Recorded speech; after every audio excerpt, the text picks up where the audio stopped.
ವಿದ್ಯಾಭ್ಯಾಸ ವಿದ್ಯಾಭ್ಯಾಸಿ ಆಗಿರುತ್ತದೆ. ಇವರು ಕೆಲಸಕ್ಕೆ ಸೇರಿದ್ದು 28/6/1986ರಲ್ಲಿ ಅಜ್ಜನ ಸಹಾಯದಿಂದ ಸರ್ಕಾರಿ ಸೇವೆಗೆ ಬಂದಿದ್ದಾರೆ.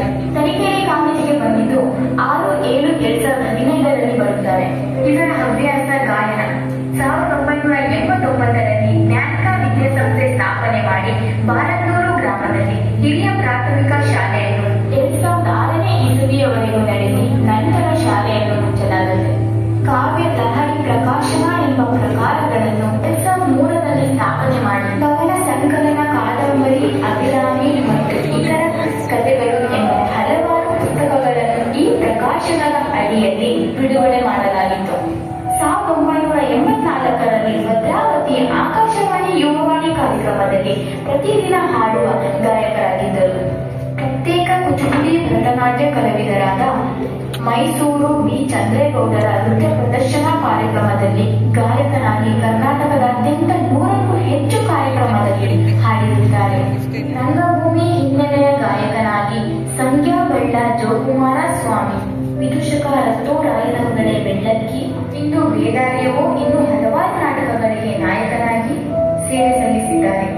1985ರಲ್ಲಿ ಮೊದಲು ಆರ್ಕೆಸ್ಟ್ರಾ ರಂಗಕ್ಕೆ ಪಾದಾರ್ಪಣೆ ಮಾಡಿ ಈ ದಿನದವರೆಗೂ ನಿರಂತರವಾಗಿ ಹಾಡುತ್ತಿದ್ದಾರೆ.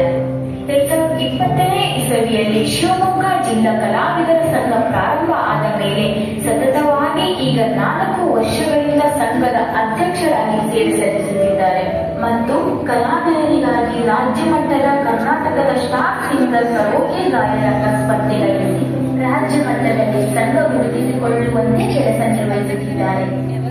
ವಿಪರ್ಯಾಸವೇನೆಂದರೆ ಇವರು 5 ವರ್ಷ ಮಗುವಿದ್ದಾಗಲೇ ತಾಯಿಯನ್ನ ಕಳೆದುಕೊಳ್ಳುತ್ತಾರೆ.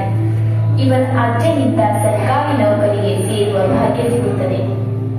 ಇವರಿಗೆ ಪತ್ನಿ, 2 ಗಂಡು ಮಕ್ಕಳು, ಸೊಸೆಯಂದಿರು, ಮೊಮ್ಮಕ್ಕಳು. ಇವರ ತುಂಬು ಸಂಸಾರ ಇವರದಾಗಿದೆ.